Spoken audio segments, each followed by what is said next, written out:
19장하고 28장 봐야 되기 때문에 자, 세 번째 테마는 이제 도시의 중심으로 가라라고 제가 잡아봤습니다. 에베소 호텔인데 바울과 스테레이완의 제자를 보도록 합시다. 에베소에 이르러서 바울은 어떤 제자들을 만납니다. 자, 그들은 자기들이 신자라고 생각했을 거예요. 자, 그들은 테레 요한의 제자들이었지만 사고방식은 아볼로보다 더 좁았습니다. 자, 에베소에 있던 요한의 제자들은 바울에게 예수 이름으로 세례를 받았죠. 자, 중요한 건 그 다음 장면이에요. 자, 바울이 그들에게 안수하자 성령이 에베소에 있던 요한의 12제자들에게 임했고 그들이 방언도 하고 예언도 했습니다. 자, 물 세례의 의미는 그리스도께서 오실 것을 예비하는 준비적인 차원에서 마음가짐 대화하는 뜻을 가진 것으로서 물 세례 자체는 구원의 표적일 수 없어요. 무도 맛있고 목도 맛있고. 자, 따라서 바울은 예수님의 이름으로 그들에게 안수하고 성령 세례를 베풀어서 그들로 하여금 예수를 영접하게 하고 구원에 이르게 했습니다. 자꾸 누가 그림을 그리시는데 다른 분들 꺼주세요. 꺼주셔야 됩니다. 네.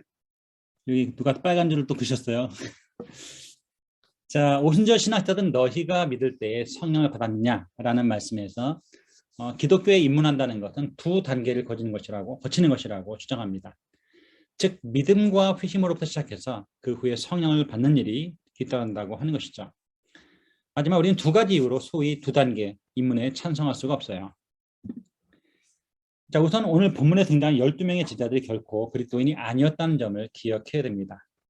즉 그들은 아직 예수를 믿지 않고 있었는데 바울의 사역을 통해 예수를 믿게 되고 그리고 나서 물과 성령으로 거의 동시에 세례를 받은 것이죠.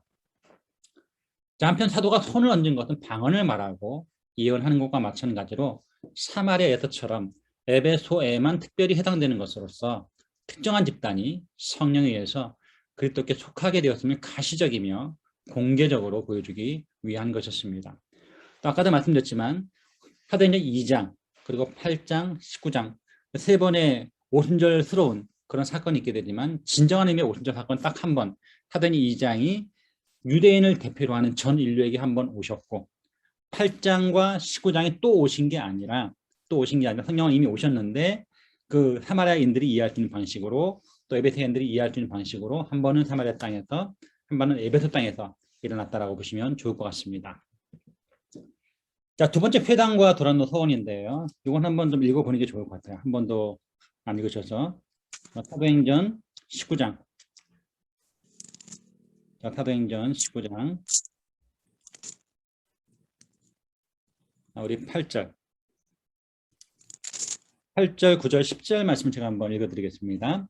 바울이 회당에 들어가 석 달 동안 담대히 하나님 나라에 관하여 강론하며 권면하되 죄송합니다. 어떤 사람들은 마음이 굳어 순종하지 않고 무리 앞에서 이 도를 비방하거늘 바울이 그들을 떠나 제자들을 따로 세우고 도란노 서원에서 날마다 강론하니라. 2해 동안 이같이 하니 아시아에 사는 자는 유대인이나 헬라인이나 다 주의 말씀을 듣더라. 아멘. 자, 바울은 먼저 회당에 들어가서 석 달 동안 담대히 하나님 나라에 대하여 강론하고 권면했습니다. RSV는 변론하고 간청했다. 이렇게 번역했습니다. 자, 구약을 가지고 하나님 나라에 대해서 강론하는 것은 예수님이 그리스도라고 주장한 것과 마찬가지죠. 왜냐하면 구약을 한마디로 말하면 메시아가 장차 오실 것이다. 신약은 그 예수님이 이미 오셨다. 메시아가 이미 오셨다라고 말하는 것이죠. 다시 말해서 하나님 나라 여신분이 예수님이시기 때문에 그렇습니다. 하지만 에베소에서도 유대 사람들은 그 복음을 거부했죠. 어떤 사람들은 마음이 굳어서 순종하지 않고 무리 앞에서 이 도를 비방했기 때문입니다. 여기서도 제자도는 the way, 길이라고 도라고 불리고 있죠. 왜냐하면 기독교는 제자들이 걸어가야 될 모든 길 중에 길이기 때문에 그렇습니다.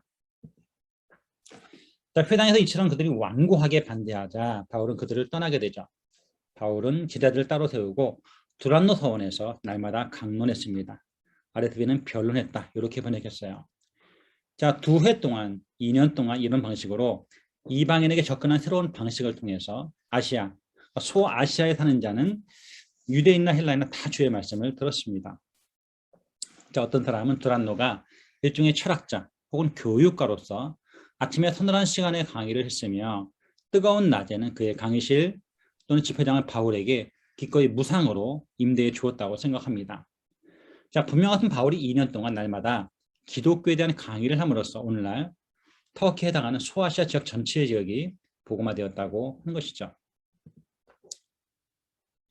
자, 에베소서의 영적 전쟁을 보도록 합니다. 자, 고린도에서는 예수께서 환상을 통해서 바울을 격려하셨다면 바로 앞에 18장에 고린도 선교가 나오거든요. 에베소에서는 이적과 기사를 통해서 그렇게 하십니다. 바울이 하나님이 바울의 손으로 놀라운 능력 행하게 하셨다고 되어 있죠. 자, 여기서 손수건이나 앞치마는 바울이 천막 만든 일에 종사했을 때 이마를 묶는 데 사용되었던 땀바정 헝겊 조각이나 그의 허리에 둘렀던 앞치마를 가리키죠. 심지어 바울의 손수건, 앞치마에 손이 닿기만 해도 고침을 받았다는 그런 기사가 나오죠. 자, 누가 이제 귀신 들린 어떤 유대인들에 대한 이야기합니다. 자, 그들은 예수의 이름에 내려되었다고 그들이 믿은 능력을 끌어내려고 했지만 비참한 결과를 가져왔을 뿐이죠. 제가 건너뛰었지만 사도행전 3장에 보면 어떤 일이 있습니까? 베드로와 요한이 성전 미문에 앉아있던 안전뱅이를 고칩니다. 그래서 많은 사람들이 몰려왔고 그 일로 인해서 베드로와 요한을 숭배할 참이었는데 너희가 어찌 우리를 쳐다보느냐? 나사렛 예수 그 이름을 믿는 믿음이 이 안전뱅이를 잃게 했다라고 말씀하고 있는 거예요. 그러니까 중요한 것은 예수의 이름 자체에 어떤 마술적인 능력이 있는 것은 아니라고 하는 것이죠. 유대 한 제사장 스게와의 7 아들도 이 일을 행하자 악귀가 내가 예수도 알고 바울도 아는데 너는 누구니? 라면서 물어본 거죠.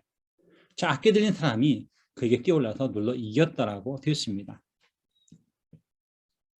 자, 분명 예수님의 이름에는 구원하고 치유하는 능력이 있습니다. 하지만 그 효력은 기계적인 것이 아니고 또한 사람들이 그것을 간접적으로 사용할 수도 없다고 하는 거예요. 자, 하나님의 나라와 사단의 나라 사이에는 능력 대결이 있습니다. 근데 이 능력 대결은 아직 끝나지 않은 거예요. 병을 고치고 귀신을 쫓아낸 후에는 마술적 행습으로부터의 해방이 일어났습니다.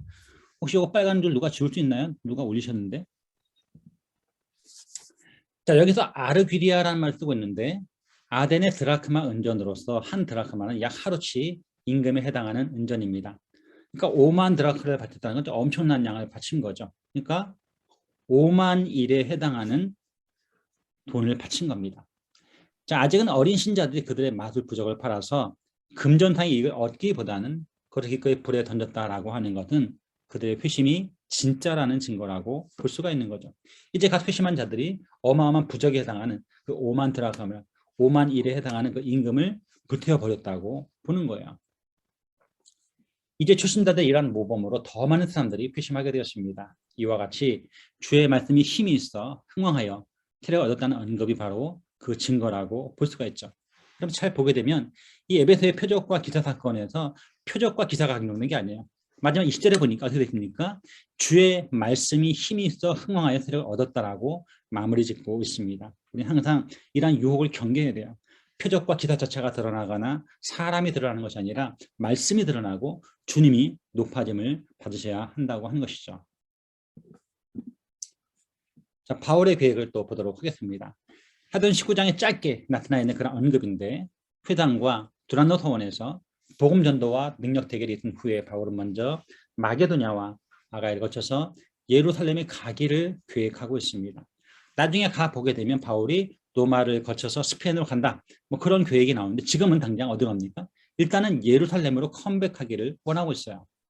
자, 바울은 북부와 남부 그리스도에 있는 지자들에게 유대인은 가난한 형제 자매들을 위해서 준비한 헌금을 가지러 갈 예정이었습니다. 아마도 예루살렘 교회가 지금 극심한 기근으로 어려움을 당하고 있었기 때문에 재난지원금을 마련해서 공급하러 가기 위한 것이었죠. 하지만 바울의 눈은 예루살렘에 머물러 있지 않았습니다. 바울은 내가 거기 갔다가 후에 로마도 보아야 하리라 라고 말합니다. 바울은 심지어 당시 땅끝이라고 알려진 스페인까지 가려고 꿈꾸고 있었어요. 자, 바울은 자기를 돕는 사람 중에서 디모데와 에라스도 2 사람을 자기보다 먼저 마게도냐로 보내게 됩니다. 아마도 헌금에 대한 마지막 준비를 하기 위해서였을 것입니다. 하지만 정작 바울 자신은 아시아에 사실은 에베소에 얼마간 더 있었습니다. 왜냐하면 얼마 지나지 않아서 에베소에 폭동이 일어났기 때문입니다. 아까 잠깐 말씀드렸지만 루터는 원래 로마 가톨릭 교회 반기를 들고 종교 개혁을 일으키는 의도가 전혀 없었어요. 그는 로마 가톨릭 사람이었고 그는 수도사였고 교수였습니다. 그래서 그냥 온건하게 그 95개 논제 걸고 한번 토론 좀 해보자라고 했는데 어떤 일이 벌어졌냐면 그 10월 30일이 지나고 나서 밤새 인쇄업체 찍어서 독일 전역에 배포하게 되고 이것이 유럽 전역으로 퍼져나가게 된 겁니다. 그래서 504년 전에는 뭐가 있었다? 인쇄술이 있었고 오늘날은 뭐가 있다? 인터넷이 있다. 그렇기 때문에 본인의 의사와 상관없이 삽시간에 이 복음이 확전됐다라는 것. 그래서 바울은 이제 예루살렘에 가기를 원하지만 당분간은 에베소에 머물 수밖에 없는 상황이 지금 펼쳐지고 있는 거예요. 이처럼 하나님은 언제나 역사의 진공 상태가 아니라 역사는 현실 속에서 일하신다고 하는 것이죠. 뭐가 일어납니까? 폭동이 일어납니다. 이제 누가는 은장색 데메드리오가 선동하고 서기장이 능숙하게 진압한 폭동에 대해서 생생하게 묘사합니다. 아까 제가 초반에 했던 이야기처럼 사도행전을 읽을 때는 시각적 이야기 스토리텔링으로 풀어가야 한다고 말했죠. 생생하게 묘사하고 있어요. 자, 근본적으로 그 원인은 교리적인 것도 윤리적인 것도 아니라 경제적인 것이었습니다. 자, 데메드리오는 교묘한 세 가지 전략으로 은장택들을 선동했습니다. 즉 첫째, 그들의 직업이 신용을 잃고, 둘째, 아데미 다이아나 신전이 명성을 잃으며, 셋째, 그들의 여신이 그 신적 위험을 잃게 될 위험이 있다고 경고하는 것이죠. 자, 데메드리오는 과연 숙달된 민중 선동가라고 볼 수가 있습니다. 왜냐하면 은장택들이 즉각적으로 그의 선동에 반응했기 때문이죠.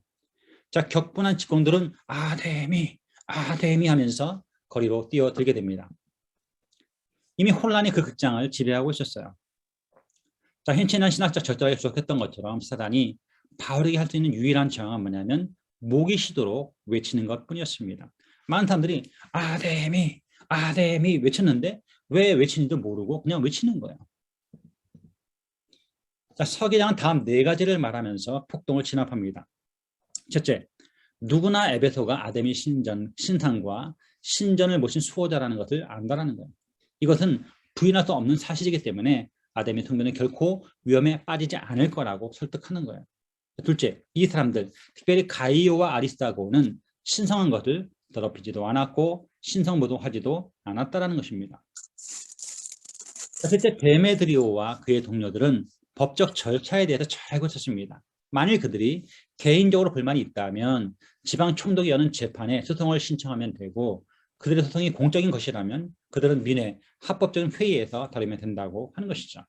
하지만 네 번째로 에베소 시민들 자신은 소유죄로 문책받을 위험성이 있습니다. 따라서 만약 그렇게 된다면 그들은 자신들의 행위를 해명할 수 없게 될 것이라고 하는 것이죠. 자, 여기서 누가가 왜 이 기록을 하고 있냐면 이게 중요한 거예요. 누가는 로마가 일반적으로 기독교를 특별하게는 바울을 상대로 소송하지 않았다는 점을 보여주고자 했습니다. 이처럼 복음은 방해에도 불구하고 합법적으로 전 세계에 퍼져나갈 수 있었어요. 이제 끝머리 가서 살펴보겠지만 하나님의 복음은 담대하게 거침없이, 이 거침없이라는 말이 뭐냐면 어떤 제약도 받지 않고 로마의 법 테두리 안에서 합법적인 방식으로 증거되고 있었다는 사실이죠. 19장을 빠르게 끝내는데 몇 가지 적용점을 지시하고자 합니다. 첫 번째는 복음에 균형 잡힌 공동체가 필요하다고 하는 것이죠. 자, 아볼로는 요한의 세례에 나갔지만 성령에 대해서는 알지 못했어요. 자, 바울은 에베소에서 어떤 지자들을 만나는데 그들은 성령의 존재조차 알지 못하고 있었습니다.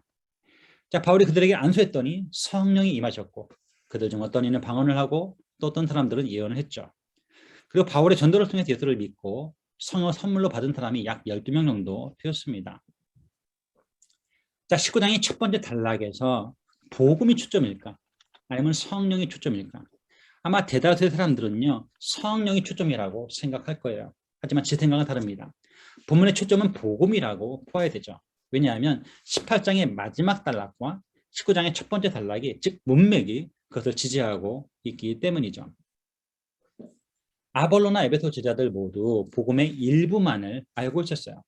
브리스길라와 아골라가 하나님의 도, 즉 복음을 아볼로에게 자세히 풀어 가르친 것처럼 19장에서 바울은 에베소에서 만난 12제자들에게 예수, 즉 복음을 소개하고 그들에게 세례를 주었습니다. 그들이 성령 받은 것은 사실이지만 더 중요한 것은 그들이 비로소 온전한 복음에 대해서 알게 되었다고 하는 것이죠. 요즘 목사님들이 주목하는 교회가 팀 켈러 목사가 시무하는 뉴욕 맨해튼에서 교회를 개척해서 성장시킨 리디머 교회입니다. 자, 에베소 교회나 리디머 교회 모두 온전한 복음을 강조했다는 사실을 주목했으면 좋겠어요. 자, 복음주의자들은 율법주의로 치우칠 위험이 있고 자유주의자들은 상대주의로 치우칠 위험이 있습니다. 어떤 반쪽짜리 복음이 아니라 온전한 복음이 선포되는 공동체를 우리가 함께 만들 필요가 있다고 하는 것이죠. 자, 두 번째 적용점 뭐냐면 말씀이 살아있는 공동체라고 하는 거예요. 자, 바울은 회당에 들어가서 그의 선교 사역을 시작했습니다. 자, 그러면 바울은 왜 회당으로 갔을까요? 그곳에서 준비된 사람들을 만날 수 있었기 때문이죠. 바울에게 회당이 전략적으로 중요했다고 한다면 우리에게는 시티, 도시가 전략적으로 중요한 것이죠. 왜냐하면 도시에 사람들이 많이 있기 때문에 그렇습니다. 자, 바울은 회당에서 석 달 동안 하나님 나라에 관하여 강론하며 권면했습니다. 그래서 강론이라고 하는 성경을 공부하는 것을 말하고 권면이라고 하는 말씀을 설교하는 것을 말합니다. 하지만 어떤 사람들이 이 복음을 비방하자 바울은 회당을 떠나서 두란노 서원으로 가서 제자들을 따로 세우고 날마다 강론했어요. 하지만 여기서 중요한 것은 회당이나 두란노 서원처럼 장소가 중요한 것이 아니라는 거예요. 정말 중요한 것은 바울이 회당에서나 두란노 서원에 동일하게 하나님의 말씀을 선포하고 하나님의 말씀을 가르쳤다고 하는 것이죠.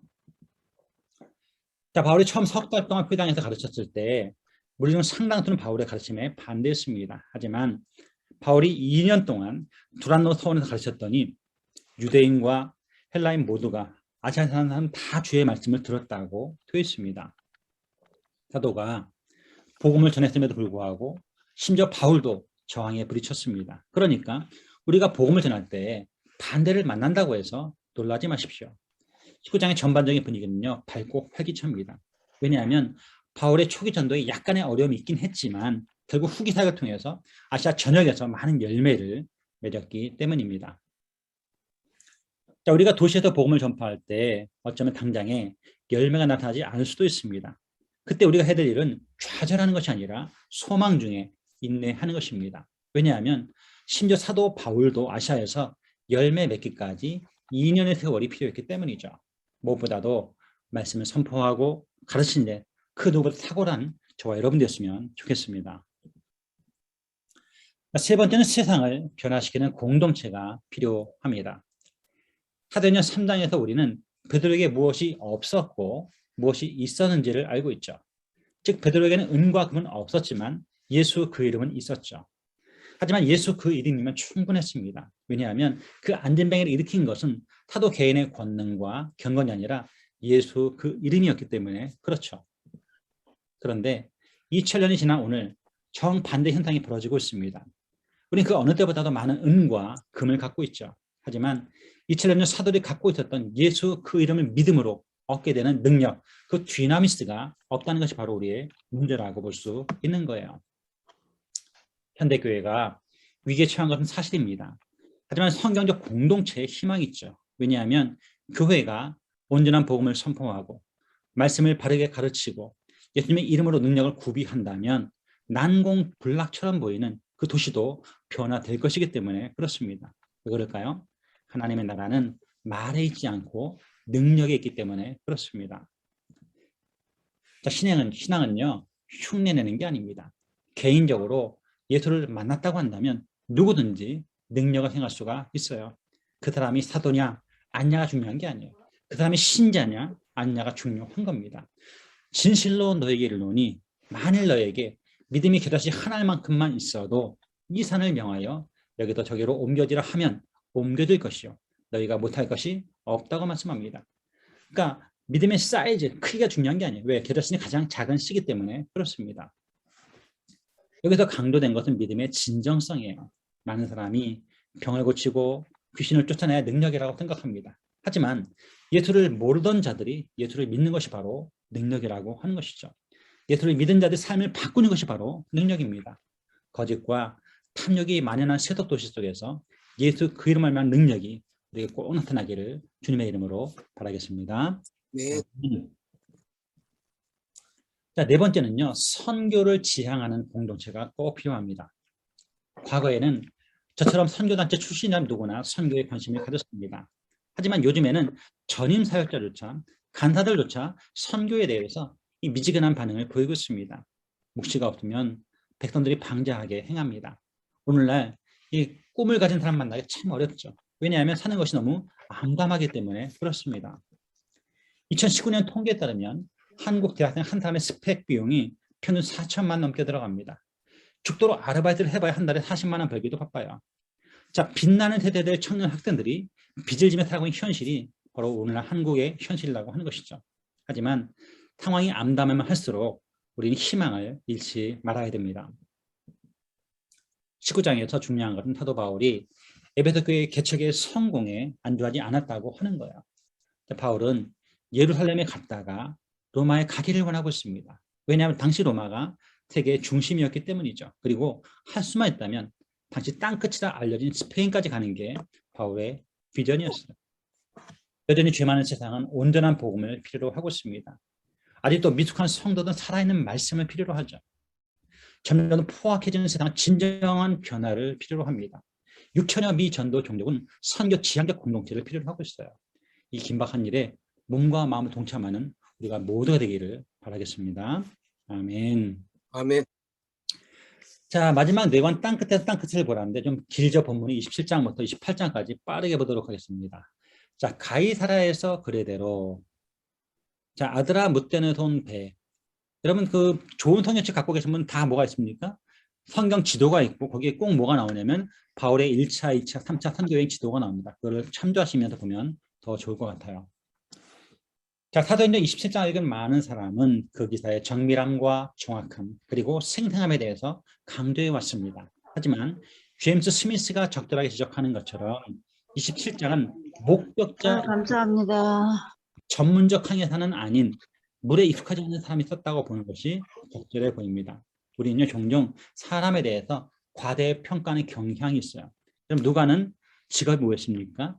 의사였어요. 의사다 보니까 정리한 사람인 것은 확실합니다. 그래서 영국의 하워드 마셜 같은 분은 어떻게 주장하냐면 이 누가는 역사가이고 신학자이고 전도자이고 또 의사다 이렇게 설명합니다. 틀린 말은 아니에요. 하지만 그 정밀함이 오늘날 우리가 말하는 그러한 정밀함은 아니라는 거죠. 그래서 목격자이기는 한데 전문적 항해사는 아닌 사람이 썼다고 보는 것이 옳다는 것이죠. 자, 바울과 다른 제수들은 직접 이탈리아로 호송하기 위해서 이용할 수 있는 배가 없었습니다. 쉽게 말하면 직항이 없는 거죠. 그래서 서울 인천공항에서 밴쿠버까지 가는데 인천공항에서 바로 저쪽 에드먼턴 가는 게 없다라는 식으로. 그러니까 어딘가를 거쳐서 가야 되는 겁니다.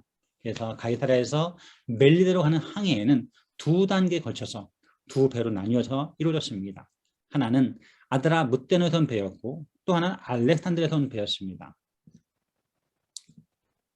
자, 백부장 율리온이 이제 이탈리아로 가는 배를 발견하게 되죠. 그는 곡물을 싣고 가는 배였고 그 배는 알렉산드리아에서 온 배였습니다. 자, 미항에 이르렀을 때 그들은 이탈리아까지 항해하는 것이 불가능한 결론을 내리게 됩니다. 왜냐하면 뭐가 다가왔어요? 겨울이 다가왔었어요. 그때 당시는 겨울에 항해를 하지 않는 것이 정설로 되어 있었습니다. 자, 악천후로 인해서 배는 매우 오래 지체하게 되었습니다. 이미 금식하는 절기, 속죄일, 아마도 AD 59년이 기준 10월 5일쯤이 지난 거예요. 당시 항해는 12월 초에는 중단했기 때문에 그렇습니다. 자, 지중해에 대해서 많은 경험이 있었던 바울은 그들에게 조금이라도 항해하게 되면 짐과 배와 생명을 잃게 될 것이라고 경고합니다. 이들의 말을 듣습니까? 안 듣습니까? 안 듣죠. 왜? 그들이 보기에 바울은 뭐였어요? 그냥 죄수에 불과한 거예요. 죄수였고 그 학자고 전도자인지 모르지만 적어도 뭐가 아니다? 항해사가 아니라고 본 거예요. 항해사 물론 아니죠. 하지만 그는 많은 경험을 갖고 있었어요. 그러나 선장과 선주는 바울과 다르게 생각했고 백부장도 그들의 생각에 동의합니다. 그래서 그들은 베니스까지 약 64km를 더 항해하기로 결정했어요. 여러분 육로로 64km는 괜찮지만 해로로 바다로 64km는 어마어마하게 먼 길이라는 것을 여러분 금방 눈치를 챌 것입니다. 자, 북동의 광풍이라고 불리던 유라굴로 광풍이 그레데 산으로 내리쳐서 배는 그 앞에서 흘러갈 수밖에 없었던 거죠. 이미 배는 큰 위험에 빠져 있었습니다. 앞으로 광활한 바다만이 펼쳐지고 있었을 뿐이라고 하는 것이죠. 이제 선원들은 배를 구하기 위해서 필사적인 5가지 시도를 합니다. 첫 번째, 그들은 간신히 그들의 작은 거룻배 구명정을 배 위에 붙들어 맵니다. 그러니까 구명이 떨어 끝이잖아요. 자, 두 번째, 그들은 배를 줄로 단단히 묶었어요. 세 번째, 그들은 스르디스. 스르디스는 뭐냐면 모래 수렁입니다. 이 스르디스에 빠질까봐 두려워 닻을 내렸습니다. 네 번째, 그들은 짐의 일부를 바다에 던지게 되고요. 마지막 다섯 번째, 사흘째 되던 날 그들은 배의 도구 혹은 장비들을 꼭 필요한 것만 남기고 가능한 많은 것들을 다 배에 버렸습니다. 배를 가볍게 해서 배를 안전하게 유지하기 위함이었죠. 하지만 맹렬한 폭풍이 하루 이틀도 아니고 무려 10하루 동안 계속되자 그들은 살아나려는 희망을 다 포기해버리는 것처럼 보여집니다. 그때 바울이 세 가지 조언을 합니다. 여러분, 지도자는 언제 빛을 발할까요? 위기의 순간에 빛을 발하는 거예요. 많은 사람들은 문제를 제기합니다. 하지만 지도자는 그 위기의 순간에 적절한 해답을 줄 수 있게 되고 바로 그 순간 바울은 세 가지 조언을 했다는 거예요. 첫 번째는 뭐냐면 용기를 잃지 말라고 권유하고 있어요. 바울은 먼저 두 번에 걸쳐 그들에게 안심하라고 말합니다. 너희 중 아무도 생명에는 아무런 손상이 없겠고 오직 배뿐일 테니 안심하라고 말하는 것이죠. 지난번에 바울이 섬긴 하나님의 사자가 바울 곁에 서서 그에게 두려워하지 말라고 말씀하셨고 바울이 반드시 가이사 앞에 설 것이라고 약속하셨으며 하나님께서 바울과 함께 타고 가는 모든 사람들을 맡겨주실 것이라고 말씀한 거예요. 그럼 두 번째 항목이 아주 흥미롭죠. 바울 너가 반드시 가이사 앞에 설 것이라는 것. 이 말은 뭐예요? 바울 너는 죽지 않는다는 거예요. 여러분, 이것은 창세기 22장을 떠올리게 합니다. 여러분, 아브라함이 어떤 약속의 말씀을 받았습니까? 이삭에게서 나는 자라야 약속의 자손이 될 수 있다는 약속을 받았어요. 그런데 하나님 이삭을 잡으라 명령을 주시잖아요. 자, 아브라함은 이삭을 잡을 수밖에 없던 거예요. 하지만 어떤 믿음이 있었어요? 이삭에게서 나는 자라야 하나님의 언약 백성이 이어진다는 믿음을 갖고 있었다는 거예요. 그러니까 이삭을 내가 죽여도 하나님 살리시든지 아니면 이삭은 절대로 죽지 않을 것이라는 믿음이 있었다는 거예요. 지금 바울도 마찬가지예요. 내가 반드시 가이사 앞에 서리라. 바울만 사는 것이 아니라 그 배는 모든 사람이 살게 될 것이라고 주님이 약속의 말씀을 주신 거예요. 바로 이러한 신적 약속의 근거에서 바울은 모든 사람에게 계속 용기를 내라고 권고할 수 있었습니다. 왜냐하면 바울은 하나님, 곧 그분의 성품과 언약을 믿었으며 비록 처음에는 배가 어떤 섬에 걸리게 되긴 하겠지만 하나님께서 그분의 약속을 지키실 것이라고 확신했기 때문에 그렇습니다. 우리가 하나님 믿는다라고 했을 때 어떤 하나님 믿는가? 이것이 대단히 중요한 것이죠. 어떤 하나님 믿습니까? faithful, 신실하신 하나님을 우리가 믿는 거예요. 자, 두 번째, 함께 머물러 있으라는 권유를 하게 되죠. 열 나흘째 되던 날 자정쯤 되어서 사공들은 육지에 가까이 이르렀다는 것을 짐작하게 됩니다. 그래서 선원들이 물 깊이를 재어보니까 처음에는 20길이었고 그 다음에는 15길이라고 되어 있습니다. 한 길은 한 사람의 키의 분량에 해당이 되죠. 자, 암초에 걸릴까 봐 염려해서 그들은 배를 지탱하도록 고물에서, 즉 선미에서 4개 닻을 내리고 날이 새기만 고대하고 있었습니다. 자, 누가는 이때 사공들이 도망치려 했다는 것을 우리에게 말해주고 있습니다. 사공들은 더 많은 닻을 이물 선수에서 내린 척하면서 거룩배 구명정을 물에 띄우게 됩니다. 여러분, 복음서나 사도행전을 보게 되면 이 고물과 이물이라는 표현이 나오는데 이게 순 우리말인데 좀 어렵잖아요. 그래서 어떻게 이해하시면 되냐면 고자는 꼬리를 생각하면 되고 이자는 이마를 생각하세요. 그래서 배의 꼬리는 선미, 고물이고 배의 이물은 선수, 배 앞부분이라 생각하시면 될 것 같아요. 자, 하지만 바울은 우리가 알지 못하는 방식으로 무슨 일이 일어나고 있는지를 알았습니다. 그래서 백부장과 군인들에게 이 사람들이 배에 있지 않으면 너희가 구원 얻지 못하리라고 말합니다. 예, 군인들은 구명정의 밧줄을 끊어버립니다. 그러니까 구명정을 포기한 거예요. 오직 하나님만 신뢰할 때만 가능한 행동이었죠. 세 번째는 뭐냐면 음식을 먹으라는 권유를 하게 됩니다. 그들은 무려 10나흘 동안 거의 보름 동안 음식을 먹지 못했어요. 그들은 기다리고 또 기다렸기 때문이죠. 하지만 바울은 이제 그들이 살아남도록 음식을 먹으라고 강권합니다. 왜냐하면 그들 중 누구도 이 머리카락 하나도 잃지 않을 것이기 때문에 그렇습니다. 누가가 배에 타고 있는 사람의 숫자가 276명이라고 밝힌 것은 바로 이 순간이었습니다. 이런 요한복음 21장에 보게 되면 잡은 물고기의 개수가 153마리라고 밝히죠. 또 5,000명, 4,000명 이런 숫자가 나옵니다. 근데 주로 숫자가 언제 나오냐면 사람을 왜 셀까요? 세는 건 간단해요. 몇 명이 먹어야 되는가? 몇 명이 싸울 수 있는 것인가? 이렇게 말하는 거죠. 지금도 음식을 배분하는 과정에 210명의 숫자가 언급되고 있습니다. 아마도 음식의 배분을 위해서, 분배를 위해서 그들의 숫자를 셌을지도 모릅니다. 자, 그들은 원하는 만큼 배부르게 먹은 다음에 남은 식량을 그냥 바다에 다 던져버리게 됩니다. 그러니까 그야말로 뱃줄을 끌어버린 거죠. 오직 하나님만 믿을 때 가능한 행동이에요. 우리는 여기서 바울에서 몇 가지 리더십을 배울 수가 있습니다. 바로 하나님께서 그분의 약속을 지키실 것을 믿었을 뿐만 아니라 이교도들 앞에서 감사를 드리고 있습니다. 그 270명의 대부분의 사람들은 하나님 믿지 않는 사람들이었어요. 그런데도 그는 자, 기도합시다 라고 감사 기도를 드린 거예요. 또한 바울은 건전한 분별력과 민첩한 추진력도 갖고 있었어요. 바울은 하나님의 사람이자 행동하는 사람이었고 성령의 사람이자 상식의 사람이었다고 하는 것이죠. 자, 이제 그들은 멜리드 섬에 난파되게 됩니다. 자, 제임스 스미스는 배가 파손한 곳은 멜리드 섬 북동쪽 해안에 있는 어떤 곳이라고 주장합니다. 배가 깨지자 군인들은 당시 로마법에 따라서 죄수를 죽이려고 했지만 백부장은 바울을 구원하려 하여 그들을 중지시킵니다. 여러분 그 사도행전 16장에 보게 되면 바울이 빌립보 감옥에 갇혔을 때 옥문이 열렸잖아요. 지진이 나면서. 그래서 간수가 자결하려고 했습니다. 왜요? 죄수를 잃게 되면 죽임을 당하게 된 거죠. 지금도 마찬가지 상황인 거예요. 그래서 군인들이 죄수를 죽이려고 했는데 백부장 율리오가 바울을 구원하려고 군인들을 말리게 되었다는 사실이죠. 자, 헤엄칠 수 있는 사람 먼저 뛰어내려서 육지에 나가고 수영할 줄 모르는 사람은 널조각이나 파트너 배 쪽을 의지해서 해안으로 조금씩 나아갔습니다. 그래 바울의 말대로 그 배에 탔던 모든 사람이 다 상륙해서 구조되었습니다. 자, 흥미로운 사건이 하나 전개되는데 생각해보세요. 비를 쫄딱 맞고 바다에 물에 젖었으니까 추울 거 아닙니까?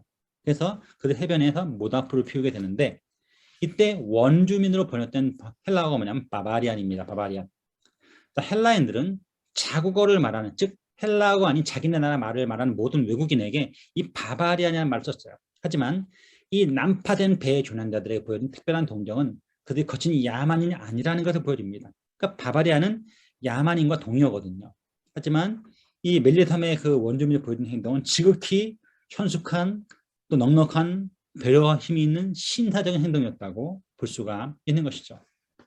자, 그런데 그때 재미난 사건이 벌어집니다. 독사가 바울의 손에 매달린 거예요. 자, 물었는지 아닌지 잘 모르겠어요. 근데 어쨌든 뱀이 바울의 손에 매달리고 있었어요.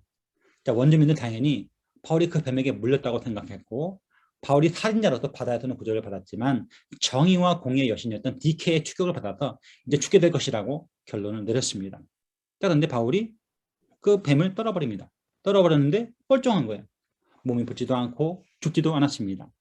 바울이 조금 더 상함이 없자 멜리섬 원주민들은 돌이켜서 바울을 신이라고 불렀습니다. 아까는 살인자로 여기다가 지금은 신이라고 부르는 것을 보게 되면 군중은 너무나도 변덕스러운 존재입니다. 우리 이와 유사한 사건을 하나 알고 있습니다. 뭘까요? 예루살렘에 입성할 때의 장면이에요. 예수님이 예루살렘에 들어갈 때 수많은 무리가 호산나 호산나 찬양하면서 주의 이름으로 오시는 왕이여 하면서 외쳤습니다. 하지만 십자가에 못 박아라, 십자가에 못 박았던 그 사람들도 바로 그 사람입니다. 똑같은 사람이 예수님을 왕으로 칭송하기도 하고 십자가에 못 박아라고 말했다라고 하는 거예요. 이처럼 군중은요, 사람은 믿을 게 못 되는 존재라고 볼 수가 있습니다. 자, 그 섬에서 병을 고침. 자, 누가는 보블리오가 우리에게 자기 집을 개방했다고 말하는데 여기서 우리란 난파선에 있던 270명 모두가 아니라 선택된 일부를 가리킵니다. 보블리오는 바울 일행을 사흘이나 친절히 머물게 하는 환대를 베풀었어요.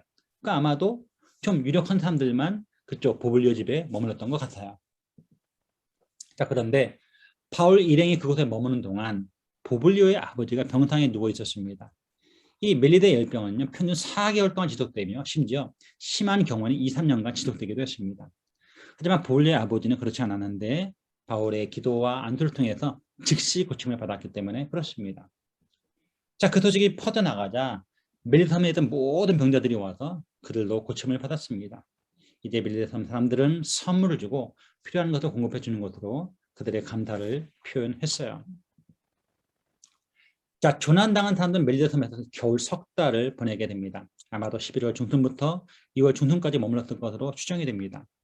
자, 그때쯤 되다 다시 지중해 항해가 시작됐을 것이고 바울 일행은 멜리데의 안전한 항구 중 하나에서 겨울을 지난 또 다른 알렉산드리아 배의 세 번째 배에 탑승할 준비가 되었습니다. 자, 그 배의 머리에는 디오스 구로라고 하는 잔색 대가 있었는데 그들은 쌍둥이 형제란 뜻이에요.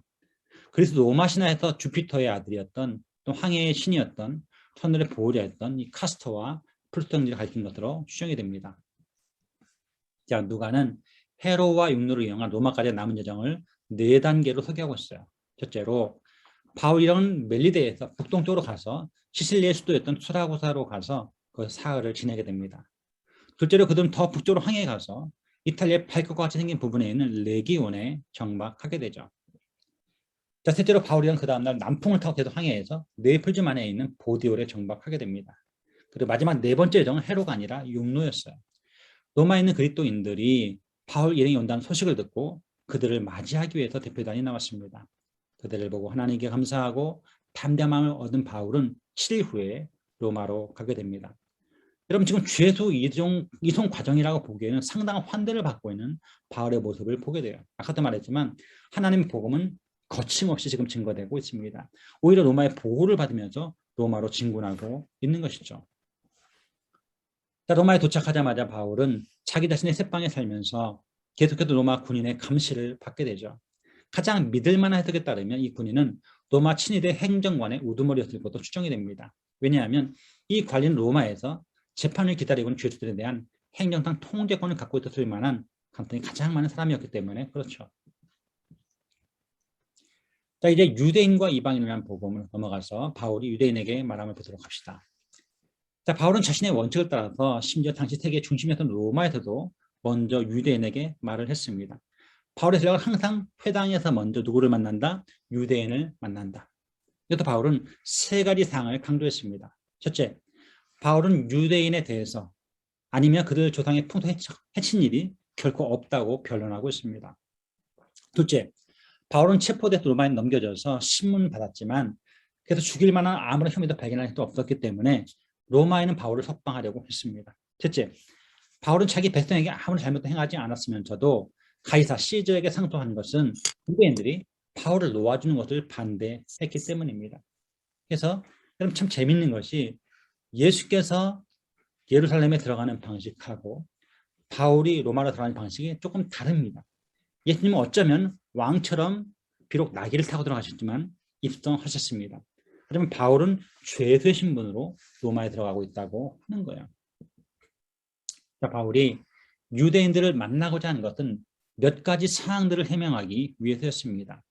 사람들의 오해와는 다르게 바울은 모든 면에서 충성스러운 유대인이었죠. 실로 바울이 죄수가 된 것은 이스라엘의 소망, 다시 말하면 구약에서 예언되고 예수 안에 성취된 메시아에 대한 기대 때문이었다고 하는 것이죠. 이에 유대인 지도자들은 바울의 견해에 대해서 더 배우기를 원하고 있어요. 왜냐하면 이 나사렛 분파는 어디서나 나쁜 말을 듣고 있다라는 것을 로마에 산 유대인들도 알고 있었기 때문에 그렇죠.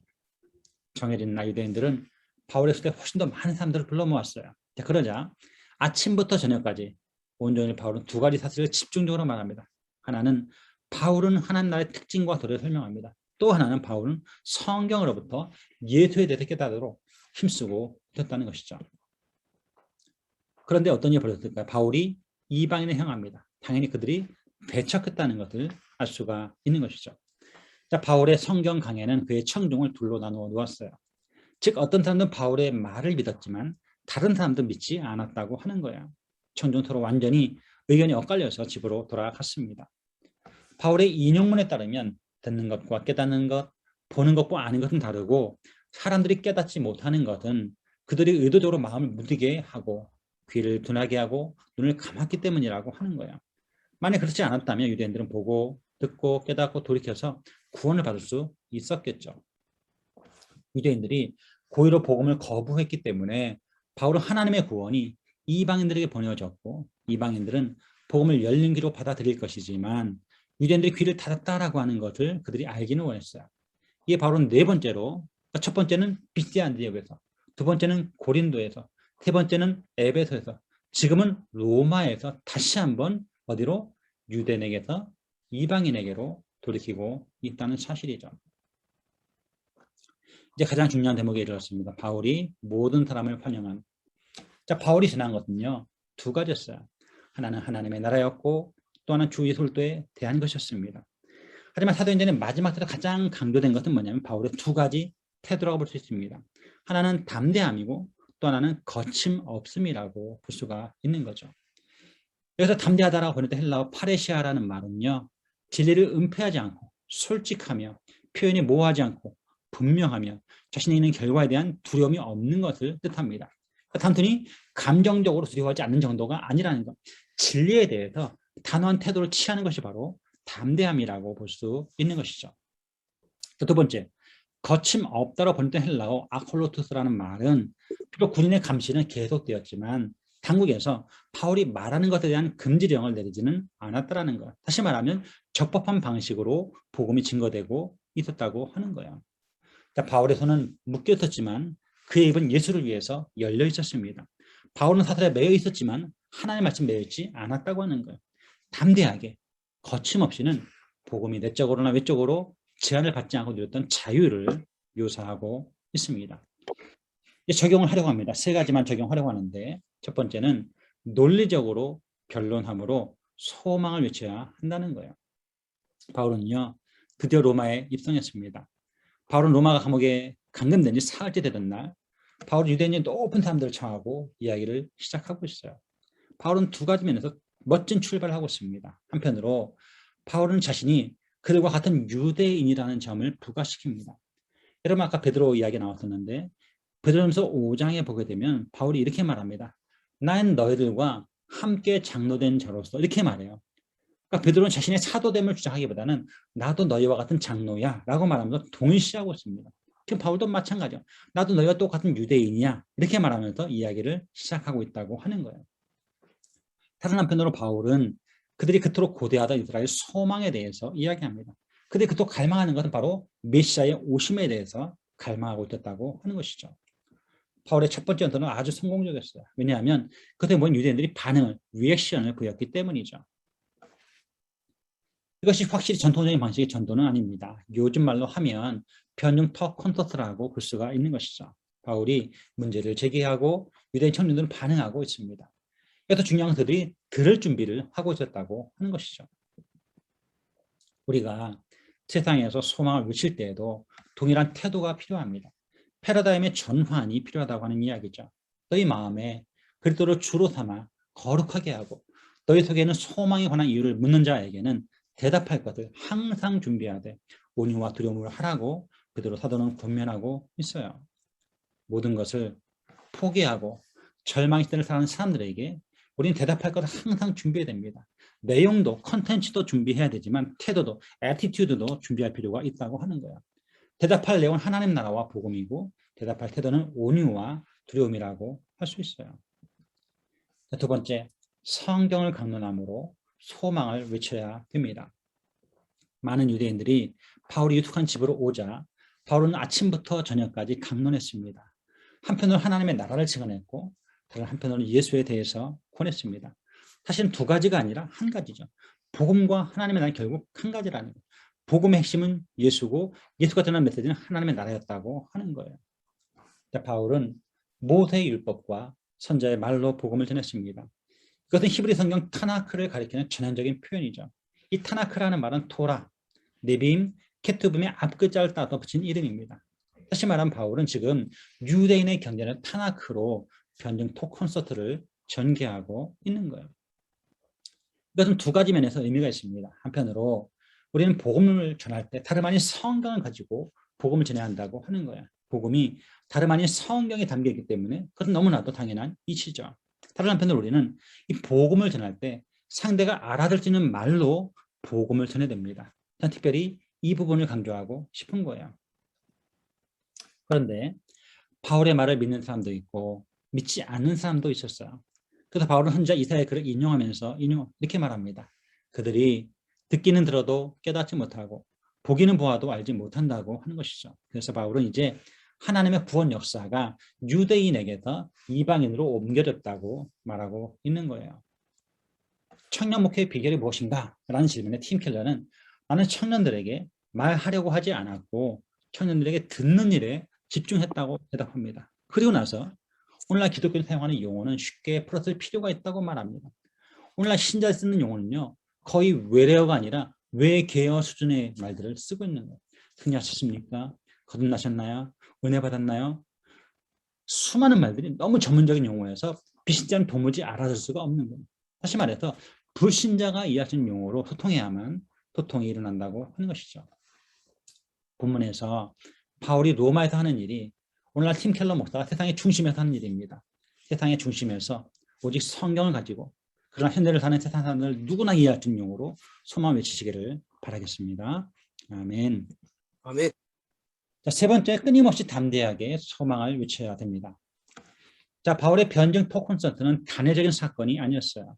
바울은 2년간 자기 셋집에 머물면서 자기가 온 사람을 다 영접했습니다. 바울은 지금까지 그래왔던 것처럼 오직 성경을 가지고 그들에게 복음을 전했을 거예요.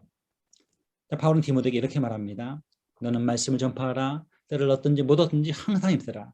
범사의 오래 참음과 가르침으로 경책하며 경계하며 쿠나라고 말합니다. 바울은 먼저 본을 보이고 자신의 제자에게 가르치는 사역자였어요. 바울은 심지어 감옥에서도 끊임없이 복음을 전했습니다. 이 여담인데 어떤 친구가 저한테 물어보더라고요. 목사님 혹은 간사님, 만약 UFO가 있다면, 만약 에일리언, 외계인이 있다면 어떻게 해야 됩니까? 뭐 그런 질문 던지는 분이 꽤 있거든요. 그럼 제가 이제 웃으면서 그 대답하죠. 아니 외계인이 있건 에일리언이 있건 UFO가 있는 게 뭐가 중요하냐?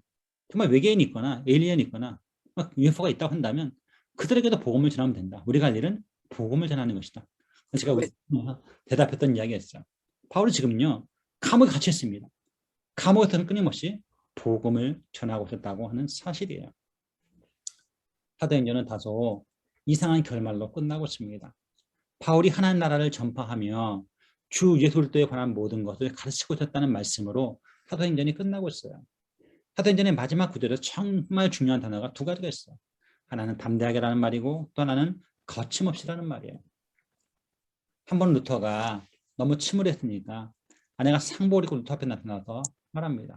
그때 루터가 말하죠. 누가 죽었어? 라고 묻습니다. 그랬더니 아내가 하나님 돌아가셨나 봐요.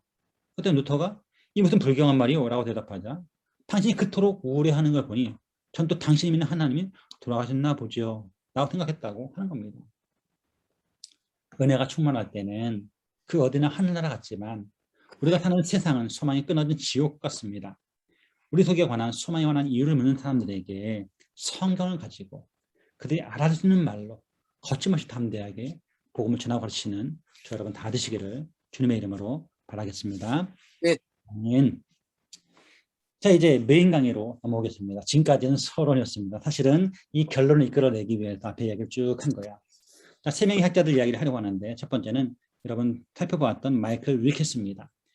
이거 한번 공부했던 내용들이에요. 사도행전에 나타난 누가의 독특한 세계관. 거기 보면 신자, 그 길의 사람들, 그리스도인으로 지칭되는 제자들.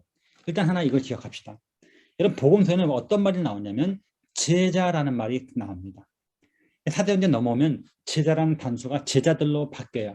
그리고 어느 한 시점을 통해서 제자라는 말이 사라지고 그리스도인이라는 말로 대체가 됩니다. 잘 아는 것처럼 사도행전 11장 19절부터 26절 그때 안디옥에서 비로소 그리스도인이라 칭을 받고 나서는 제자란 말이 사라집니다. 그리고 뭐가 나와요?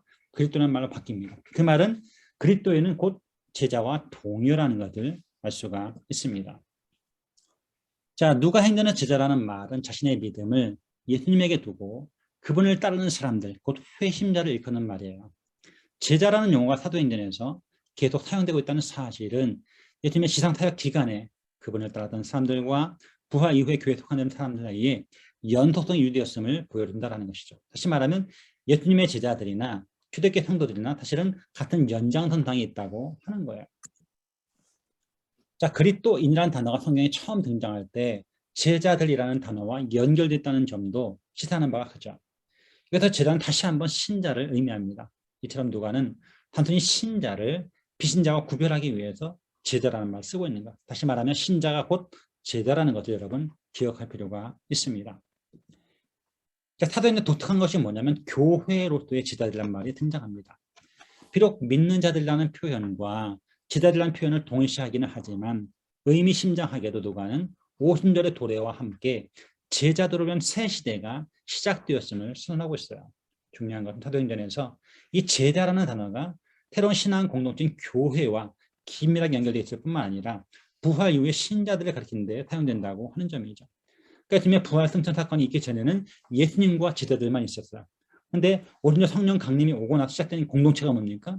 교회가 태동됩니다. 그러니까 그때부터는 교회와 제자가 아주 밀접한 관련을 갖게 된다고 하는 것이죠. 사도행전에서 이 용어가 처음 사용된 문맥을 보게 되면 누가는 제자들이 구별되는 신앙 공동체로 연합되어 있음을 강조합니다. 사도행전 6장 2절을 NASB를 보게 되면 거기 플레토스라는 헬라어가 나와요. 이 플레토스라는 헬라어를 NASB는 컨그리게이션이라고 번역했어요. 다시 말하면 제자들과 연결함으로써 누가는 이제 모든 제자, 그러니까 컨그리게이션은 한 개인적인 개별적인 제자가 아니거든요. 어떤 집합 명사로서의 모든 제자라는 표현을 믿는 무리라든지 온 무리라든지 교회와 동일한 의미로 사용하고 있다고 하는 것이죠. 이처럼 누가는 제자들이 예수를 믿고 그리스도로 믿고 새로운 피조물인 교회에 연합한 사람들임을 강조하고 있어요. 여러분 교회를 정의할 때 많은 정의가 있는데 여러분 제가 선호한 표현입니다. 성경은요. 나 홀로 그리스도인을 인정하지 않습니다. 성경은 언제나 더불어 그리스도인만 인정합니다. 내가 처음 예수를 만날 때, 내가 처음 하나님을 만날 때, 내가 처음 예수를 영접할 때는 1대1로 하나님과 내가 만나는 거예요. 하지만 만나는 그 순간 우리는 원하든 원하지 않는 곧바로 그리스도의 몸이라고 하는 공동체 안으로 들어가는 거예요. 그러니까 곧바로도 뭐가 돼요? 공동체 한 구성원이 된다고 하는 것이죠. 세 번째는 제자와 제자들입니다. 자, 복음서와 사도행전에서는 보통 복수형인 제자들이 사용되었습니다. 자, 단수형인 제자는 예수님을 믿고 따르기로 고백한 한 개인을 가리킵니다. 자, 복수형은 통상 어떤 중요한 요소를 표시할 때 사용되었어요. 이 사도행전의 제자도는 공동체라는 맥락에서 등장하는 개념입니다. 이 공동체가 바로 오른쪽 성령 강림 이후에 탄생한 교회였죠. 그러니까 심지어 12사도들조차도 정신을 못 차리고 누가 더 크냐라고 논쟁하면서 베드로가 1등인지 야고보가 2등인지 요한이 3등인지 뭐 그런데 개인적인 야망에 관심이 많았지만 그 이후부터는 뭐가 중요하다? 공동체가 중요하다고 하는 것이죠. 그것이 언제 오순절 성령 강림을 기점으로 시작이 되었다고 하는 것이죠. 자, 네 번째는 제자들과 사도들인데요. 사도행전의 제자들의 또 다른 중요한 특성은 누가가 제자와 사도를 구분한다고 하는 것이죠. 자, 복음서에서 사도행전 넘어오면서 주목할 만한 변화가 나타나는데 집단으로서의 12는 한 번도 제자라는 말로 언급되지 않습니다. 누가는 그들을 사도들이라고 불러요. 그러니까 사도행전 사도가 지도자라는 의미라면 제자는 단지 그리스도인을 가리키는 용어입니다. 특별히 사도행전의 사도는 리더십, 제자는 그냥 평신도 이렇게 보시면 이해가 빠를 것 같아요. 자, 예비적 결론입니다. 제자도 공동체. 교회는 구원을 얻기 위해서 예수를 믿는 모든 사람으로 구성된 제자들의 공동체입니다. 우리는 무엇보다 사도행전의 조망을 회복할 필요가 있어요. 예수를 믿으면 공동체로 이끌림을 받으며 이 공동체의 기대와 책임과 특권이 제자도라는 말로 정의가 됩니다. 여러분 이 자리에 앉아 계신 분들 대부분 연배가 저보다 비슷하거나 많은 분들이 많거든요. 여러분 아마 한 번쯤은 다 은혜파로 뭐 기도 쫓아가보고 뭐 그런 경험도 있었을 것 같아요. 딱 그러면 여러분 기도 나가서 은혜 받겠다고 방언하겠다고 가셨어요. 그래서 정말 주여 아버지 불길 같은 성령 내려주십시오 하고 기도하고선 내려왔어. 성령 충만했어요. 내려가는 셔틀버스가 있네. 뭐 어떤 일이 벌어질까? 서로 안겠다고 뛰어 올라갑니다. 방금 됐던 받았던 은혜는 다 이제 땅바닥에 내팽개치는 거예요. 그래서 성령 충만한 사람은요 개인적이지 않습니다. 공동체인. 그러니까 나보다 남을 낮게 여기고 나보다 먼저 남을 배려하는 사람들이 아니에요. 공동체는 대단히 중요하다고 하는 거예요. 자, 두 번째 지도직과 상호성인데 사도행전은 또한 제자들과 다양한 지도직 사이의 관계를 보여줍니다. 사도들이라는 용어는 교회 설립에서 구원사적 중요성을 가진 12를 가리킵니다. 시간이 흘러감에 따라서 장로, 감독, 목사 같은 다른 용어들이 교회 리더십 역할을 감당하게 됐어요. 이처럼 사도행전은 새로운 신앙 공동체에서 지도자들이 중요했다는 것을 보여주고 있습니다. 하지만 동시에 우리는 모든 지도자가 유지해야 되는 미묘한 균형을 강조해야 됩니다. 지도자는 공동체를 이끄는 지도자이기도 하지만 동시에 예수님의 추종자이기도 하다라는 것. 그러니까 한편으로는 리더고 한편으로는 팔로워라고 하는 거예요. 우리는 모두 한 주님의 제자들이기 때문에 공동체에서 상호성이 대단히 중요합니다. 이처럼 제자는 동등한 신자로서 각자 그리고 더불어 성장하기에 힘써야 됩니다. 각자라는 말은 우리가 큐티를 통해서 또 PBS를 통해서 성장하는 것이고, 더불어라는 말은 우리가 예배를 통해서 함께 유무상통하면서 서로 섬기면서 성장해야 한다고 하는 거예요. 자, 공동체 실천입니다. 자, 누가는 사도행전에 초대교회 실천을 표시하는 4가지를 언급했어요. 제자들 사도의 가르침, 교제, 떡을 뗀, 기도에 힘썼다고 되어 있습니다. 사도행전 2장 40절은 대단히 중요한 본문이죠. 거기에 뭐가 있었어요? 말씀이 있었고, 예배가 있었고, 교제가 있었고, 또 형이 나와 있지는 않지만 심지어 전도도 있었습니다. 사도행전 2장 47절에 보면 주께서 구원받는 사람을 날마다 더하게 하셨다는 언급이 등장합니다. 자, 게하르트 크로델은 이렇게 말하죠. 이 실천은 유대 사회 내에 존재하면서도 그 사회와 구분되는 대한 공동체로서 교회를 묘사하기 시작하는 시점입니다. 초대교회는 유대교회의 실천 속에서 발전된 신앙생활 위에 세워졌으나 부활한 예수님에 대한 제자들은 이 영적 생활에 독특한 향취를 더했다고 하는 거예요. 작년 코로나 처음 발발하고 나서 한 3월부터 5월 사이에 수많은 코로나 서적들이 출간되었습니다. 그때 가장 많이 인용되던 책 중에 하나가 뭐냐면 로드니 스타크가 쓴 기독교의 발흥이라는 책이 유행했었는데, 그 책의 한 꼭지가 인용이 되는 거예요. 이 로드니 스타크라는 친구는 기독교인이 아니에요. 이 친구는 사회학자입니다. 사회학자의 시각에서 어떻게 이 초대교회 당시에 특별히 2세기와 3세기에 기독교가 그렇게 폭발적으로 부흥할 수 있었나를 연구한 학자입니다. 그러면서 그때 뭐가 있었다? 전염병이 번졌다는 거예요. 아마 천연두라고 생각했더니 전염병 확 번졌었고, 그때 기독교인들이 보여준 그 성숙한 모습으로 수많은 이교도들이 개종하게 되었다. 이런 결론을 이끌어내고 있어요. 제가 이 얘기를 꺼낸 이유는 뭐냐면 여기 PPT 밑에 3번째 줄에 대한공동체라는 말 때문이에요. 오늘날 현대인들은요, 대한공동체를 찾고 있습니다. 이 코로나 위기 속에서, 기후환경 위기 속에서 2060년 되면 지구온도가 불바다가 된다고 하는데 어떻게 극복해 나갈 것인가에 대한 끊임없이 대한공동체를 누가? 교회가 제시해야 한다고 하는 것이죠. 자, 2번째 학자는 리처드 론제네커인데, 제자도를 바라본 누가복음과 사도행전의 구조를 봅시다. 자, 누가복음과 사도행전의 독자들은 이 2책의 구조가 건축물과 흡사하다는 말에 깜짝 놀랍니다. 자, 주목할 것은 찰스 탈버트가 말했던 것처럼 누가복음에 기록된 예수님의 행위와 말씀, 또 사도행전에 기록된 제자들, 주로 베드로와 바울의 행위와 말씀 사이에 두드러진 일치점들을 이 2책이 보여주고 있다고 하는 거예요. 자, 같은 저자가 쓰다 보니까 이 누가복음과 사도행전 사이에 모종의 연속성이 있게 되는데, 이쪽엔 누가 계시고 예수님이 계시고 이쪽엔 누가 계시다? 베드로와 바울이 있는데, 이쪽 예수님의 말씀과 행위가 베드로와 바울의 말씀과 행위 아주 밀접하게 연결되어 있다고 하는 거예요. 자, 탈버트는 누가복음과 사도행전 사이에서 발견하신 편집상의 평행 사례들을 과장하고 이 2책의 문학자는 지나치게 까다롭게 규정했다는 이유로 비판을 받았습니다.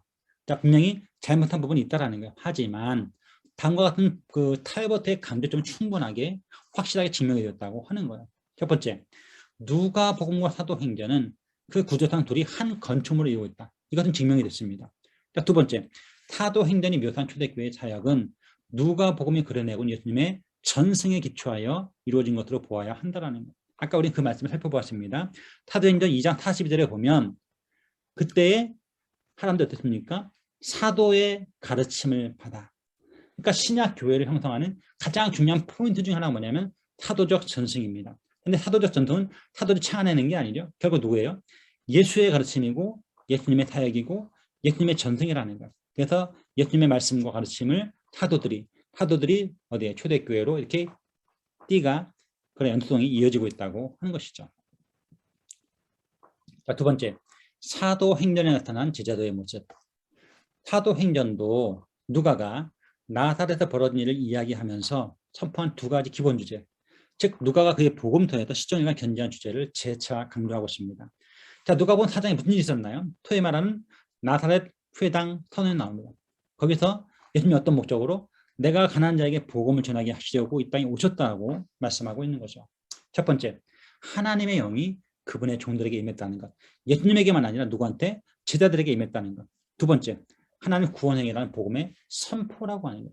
예수님도 복음과 하나님 나라를 위해서 오셨고 제자들도 복음 하나님의 선포를 위해서 존재한다고 하는 것이죠. 또 사도행전은 누가복음이 이 제자도와 관련해서 제시했던 또 다른 모든 중요한 주제를 더 상세한 설명을 덧붙여서 반복하고 있습니다. 특히 제자도는 사도들의 전승의 뿌리를 두고 그 전승에 따라 형성되었다는 점, 제자들은 기도하는 가운데 하나님께 의지한다는 점, 제자들은 오직 예수님 이외에 다른 것에 충성하는 것을 허락하지 않는 삶에 헌신한다는 점, 그리고 제자들은 가난한 자에게 관심을 기울인다는 점 등을 예로 들 수가 있습니다. 그래서 2장과 4장에 보면은 유무상통하는 공동체가 괜히 나오는 게 아니라고 하는 것이죠. 자, 리차드 론전에서는 오늘날에 필요한 제자도의 모습을 한 10가지 정도로 제시하고 있습니다. 첫 번째, 제자도는 예수님이 인류를 구원하시고자 행하신 모든 일에 기초하고 있다는 것. 그러니까 제자도의 출발은 언제나 뭐냐면 기독론입니다. 예수님이 누구시고 그분이 무슨 일을 하셨는가. 우리는 그분을 따르는 사람이니까 철저하게 기독론의 기초에서 뭐가 존재한다? 제자도가 존재한다고 하는 거예요. 제자도는 사도들의 전승에 그 뿌리를 두어야 되며 그 전승에 따라서 형성되어야 한다. 제자도는 누군가를 따르는 사람이잖아요. 사도들은 예수님을 따랐고 제자들은 사도를 따르는 거니까 당연히 사도적 전승에 뿌리를 두고 있어야 하겠죠. 세 번째, 제자도는 주님을 의지하고 주의 뜻에 복종하기를 요구함으로 기도가 중요합니다. 자, 기도는 내 뜻을 관철시키는 것이 아니라 주님의 뜻을 이루어가는 거예요. 그래서 그분의 의지, 그분의 뜻이 무엇인지를 분별하고, 왜? 이것이 바로 그리스도의 주제권, 예수님의 주 되심이죠. 주 되심을 인정한다는 것은 말로 고백하는 것이 아니라 기도함을 통해서 증명된다고 하는 거예요. 제자도는 성령의 임재와 능력을 인정할 것을 요구합니다. 왜?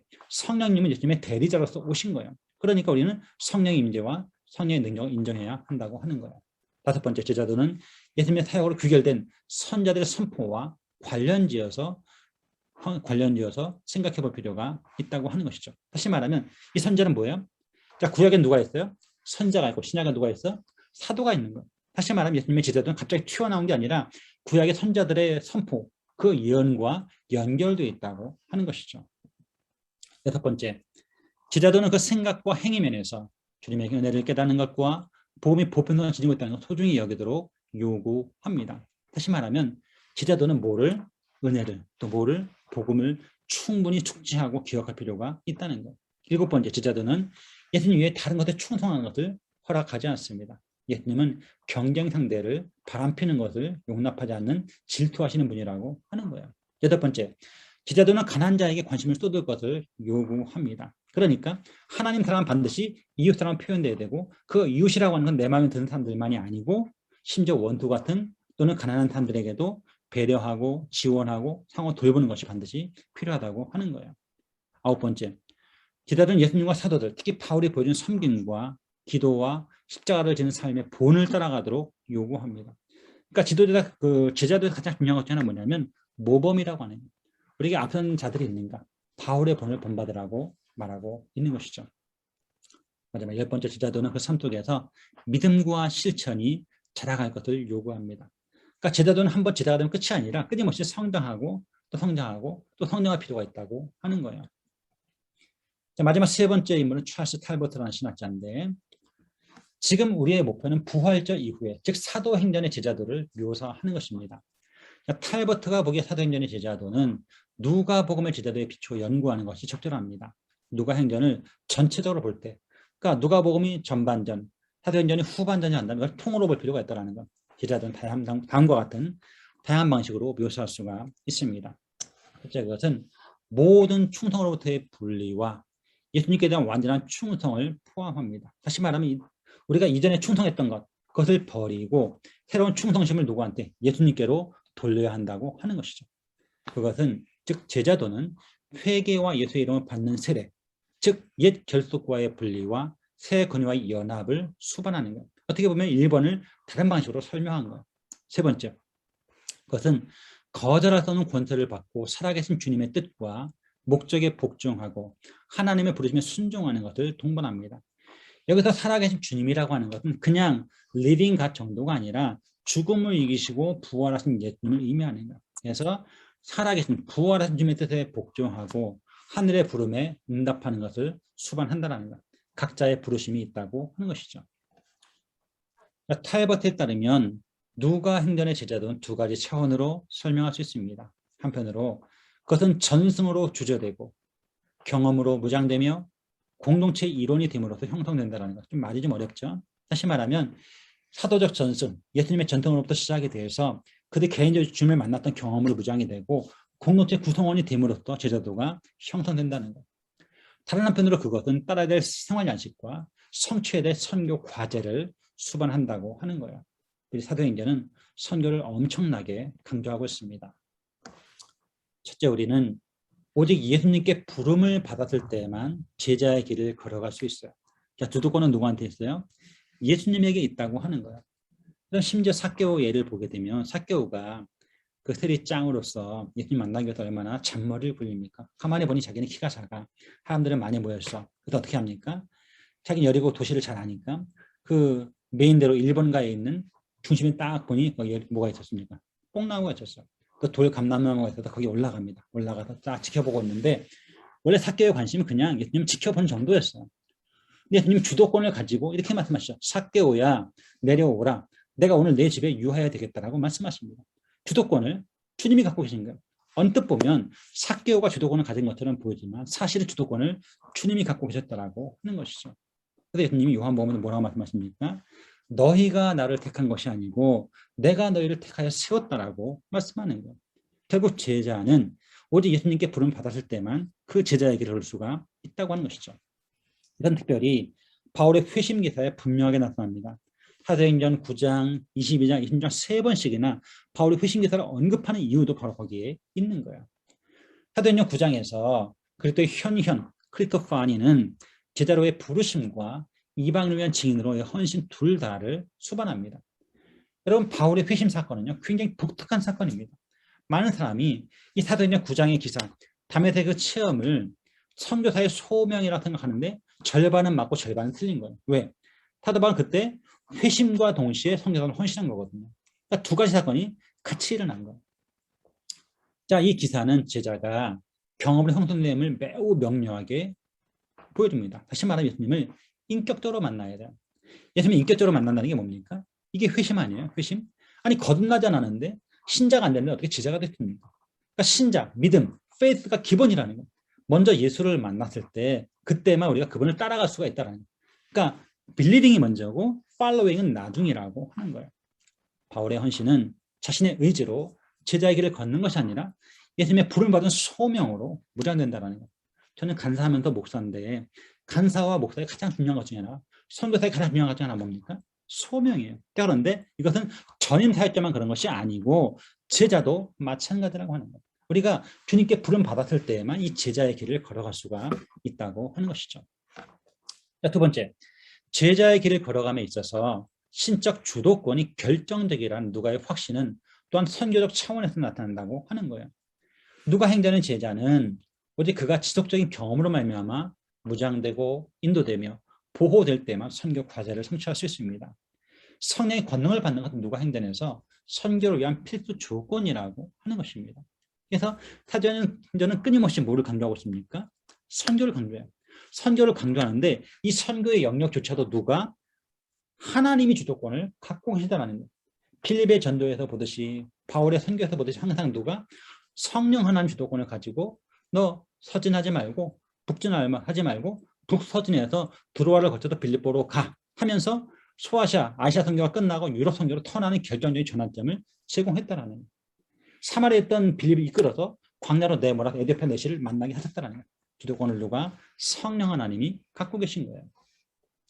이것은 누가복음 24장과 사도행전 1장 8절에서 부활하신 그리스도께서 하신 약속과 사도행전 2장과 4장의 기사에도 분명하게 나타나고 있다고 하는 것이죠. 셋째, 누가 행전 예수의 전승으로 주조되고 주님의 지도적인 현현으로 무장되는 제자는 고립된 개인이 아니라 공동체 일원이라고 하는 겁니다.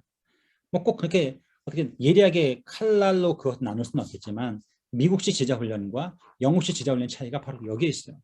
미국식 제자훈련은 굉장히 개인화된 파편화된 제자훈련입니다. 하지만 영국식 제자훈련은 뭘 강조합니까? 공동체를 강조하고 있다는 거. 뭐 미국식이니 영국식이니 그런 얘기하고 싶지 않아요. 정말 하고 싶은 얘기는 뭐냐면 성경이 무엇을 말하는가?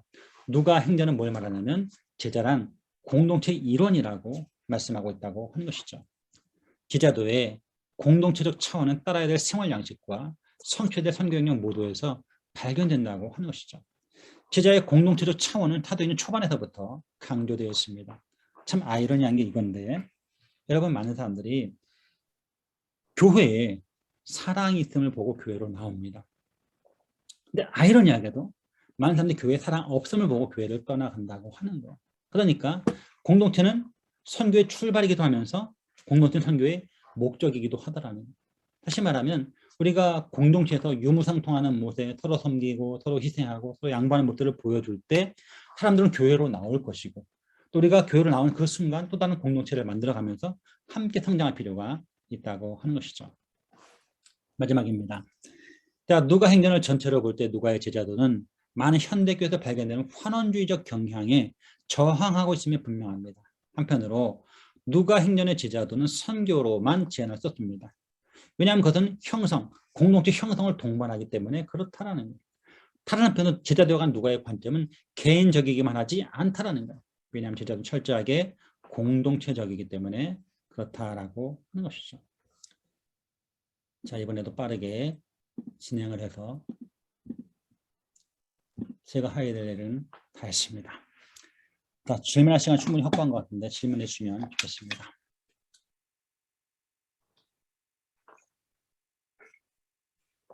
제 말이 너무 빨라서 따라오기 힘들진 않으셨어요?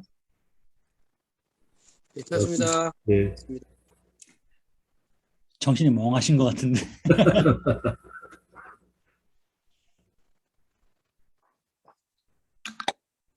줌으로 하는 게 천천히 가면 줄더라고요. 약간 좀 1.4배속으로 빨리 해야 집중력이 올라가서. 자, 뭐 누구든지 어떤 거든지 상관없습니다. 질문해 주시면 제가 아는 범위 내에서. 네, 제가 좀 네, 허인욱 목사님이신가요? 네, 네, 저 시니어 선교사 하고 있습니다. 네네, 그 아까 말씀을 하실 때 그동안에 이제 전도하는 사람들을 보면 네, 그 앉아서 이제 국린을 많이 하는데 밖에 나가질 않잖아요. 응? 그렇죠. 왜 그러냐면 사실은 뭐 시대가 바뀌고 문화가 바뀌었다는 얘기를 하지만 네, 일단 나가면 네. 예수천당 불신지옥해도 그 네, 준비된 영혼을 만나게 하시면 그런 걸 통해서도 이렇게 영혼 구원이 이루어질 수 있는데 네, 뭐 시대가 바뀌었으니까 그런 방법은 안 통한다든지 뭐 그거는 옛날에나 쓰는 방법이라든지 이런 식으로 이유를 대고 안 나간단 말이에요. 막상 나가면 하나님의 그 준비된 영혼들을 만나서 이렇게 전도할 수 있는 기회를 열어주시고 그 네. 사람들의 그 상황이나 뭐 믿음이나 이런 거에 따라서 해주신다고 했는데 사실 아까도 이제 말씀을 하시면서 그렇게 그 어떤 전도가 때나 얻든지 못 얻든지 나가서 해야 되면은 되는 건데 그런 이유를 대서 안 하는 거.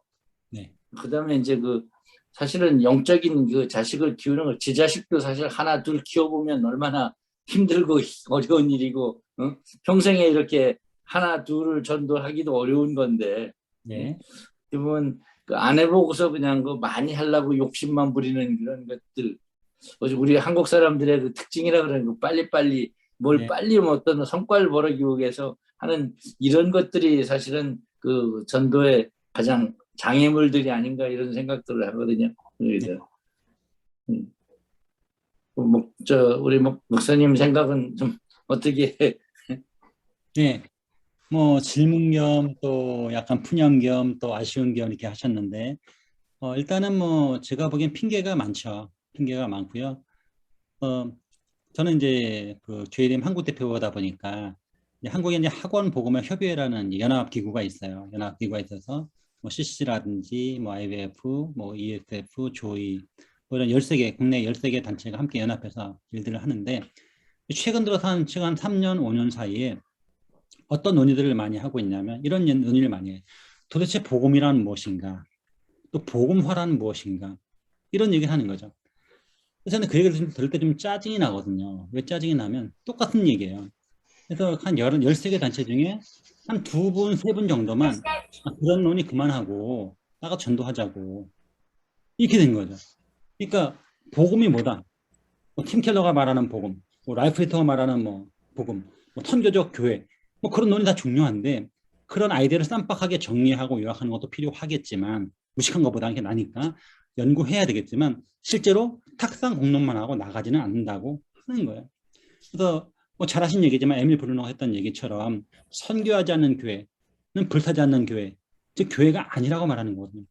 그러니까 교회가 전도하지 않고 또 선교단체가 선교하지 않는다. 이건 말이 안 되는 거거든요. 그러니까 이름 자체가 말이 안 되는 거거든요.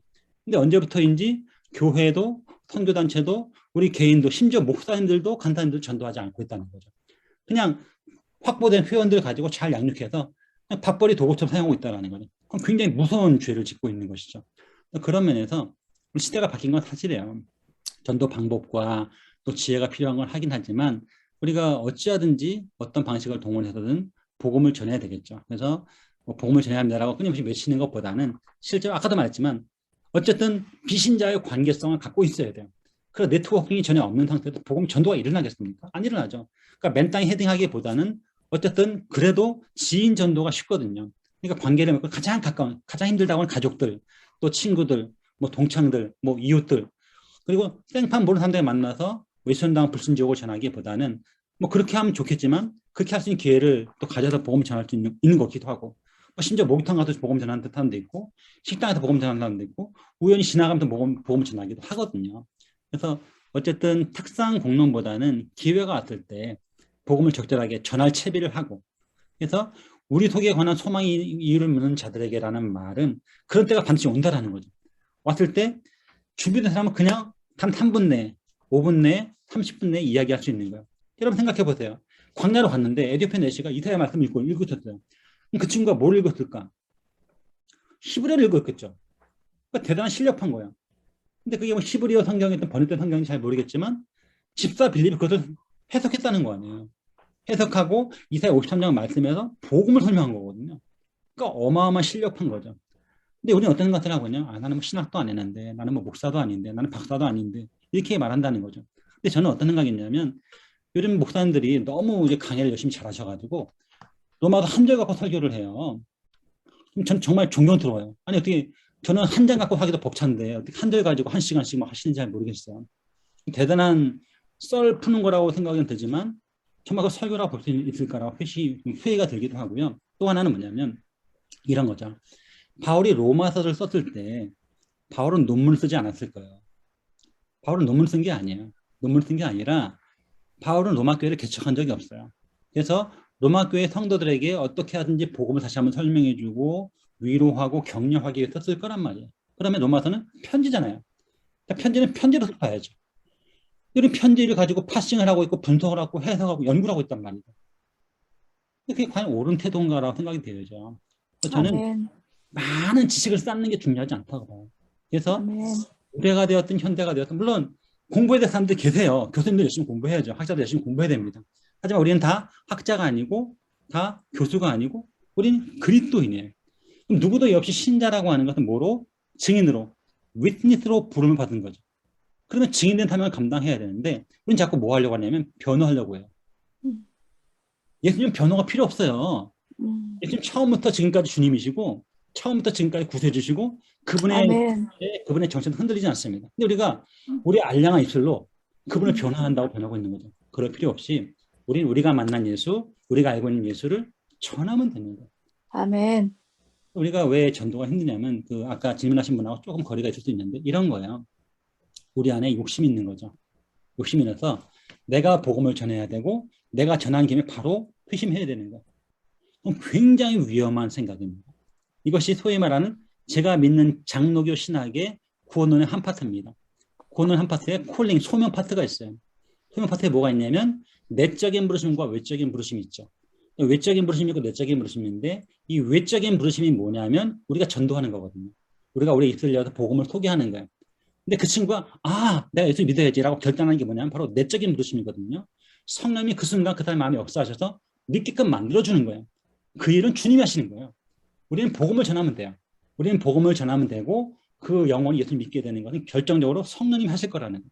그러면서 지나치게 갑을 해서 염려하지 말고 우리는 할도리를 달아고 기껏해 뭐 몇 바퀴 더 박혔어요? 기껏해 10바퀴 더 박혔어요? 뭐 까짓 거 순교 당하면 얼마나 좋습니까? 순교하는 거 아닙니까? 근데 우리는 그런 마음이 없다라는 거예요. 여러분 제가 여러 번 말씀드리지만 순교는 아무나 하는 게 아니에요. 주님이 허락하셔야만 순교도 할 수 있어요. 그렇기 때문에 순교하면 정말 하나의 영광스러운 반지가 드는 거니까 너무 감사한 것이고 대부분 순교 못할 겁니다. 안 하거나 못할 텐데 그럼 우리 기껏해야 배척을 당하고 조롱을 당하고 거절을 당할 건데 사실은 그 영혼이 중요하잖아요. 그 한 영혼 죽게로 돌아가는 게 훨씬 더 중요하다고 하는 거예요. 뭐 기껏해 우리가 쪽팔리고 우리가 면 팔리고 우리가 좀 약간 사회에서 왕따 당하고 뭐 그 정도지 총칼에 어떤 핍박을 받고 그런 경우는 거의 없다라는 거예요. 그래서 우리가 어느 정도 자유가 보장된 날 살겠습니까? 물론 가끔씩 어려운 상황에 직면하기도 하지만 중요한 것은 우리가 아는 복음 그것만 들고 가도 지금 얼마든지 역사하신다는 거예요. 그래서 뭐 길거리에 나가서 과거처럼 못한다 하더라도 여러분 나한테 하는 지혜를 주실 거예요. 이 친구한테 어떻게 복음 전할까? 그 친구가 캐네디언이거든 또 원주민이건 누구를 만나든지 간에 적절한 방식으로 일단 전하는 게 중요합니다. 네. 또 질문 있을까요? 아멘. 또 한 가지 좀 덧붙이고 싶은 거는요. 네. 실제로 이렇게 전도를 해서 이렇게 영접하는 사람들이 네. 공통적으로 많이 하는 얘기가 내 주위에 목사도 있고 장로도 있고 집사도 있고 권사도 있는데 나한테 그런 복음 제시를 한 적이 없다고 그러는 것들이 굉장히 공통적인 것들. 그러니까 우리가 미리 겁먹고 안 하려고 그러고 뭐 미리 예단해서 저 사람은 안 돼 하고 이렇게 자기가 판단을 해서 안 한다고 그러는 거. 네. 이런 것들이 문제라고 생각을 하는 거예요. 야고보서 4장 2절에 보면 이런 말씀 있잖아요. 너희가 얻지 못함은 구하지 아니하며 구하여도 받지 못함은 육신의 정욕을 두고 잘못 간구한다라는 말씀이 있거든요. 물론 그 맥락은 기도의 맥락이에요. 그러니까 우리가 기도 응답 받지 못하는 것은 진짜 재밌는 게 기도 안 하니까 당연히 응답 못 받는다는 거예요. 마찬가지로 우리가 전도를 안 하는데 무슨 표심의 열매가 있겠냐는 거죠. 그러니까 우리 입술을 열어서 때를 넣든지 못 얻든지 그 말씀을 선포하는 작업은 반드시 필요하다는 거예요. 그래서 뭐 탁월한 논리가 필요 없어요. 가장 기본적인 때가 되면 하나 허락하시면 그 영혼 예수님 믿게 되십니다. 하시면 될 것 같아요. 네. 아멘. 감사합니다, 교수님. 예. 제가 한 말씀 드리겠습니다. 오늘 강의 중에 거침없이 담대하게 이 말씀이 저한테 딱 꽂혔어요. 네. 앞으로 정말 그 교수님 말씀처럼 거침없이 담대하게 네. 복음을 전하는 우리 학우분들이 되었으면 좋겠습니다. 되게 결단과 소명 너무나 감사합니다. 네. 아멘. 고맙습니다. 이렇게 어떤 엄 박사님 늘 강의가 구체적이고 아주 세밀하시고 깊게 준비하셔서 전해주셔서 감사합니다. 예, 우리 박수로 한번 우리 귀한 우리 엄 박사님 고맙습니다. 예, 우리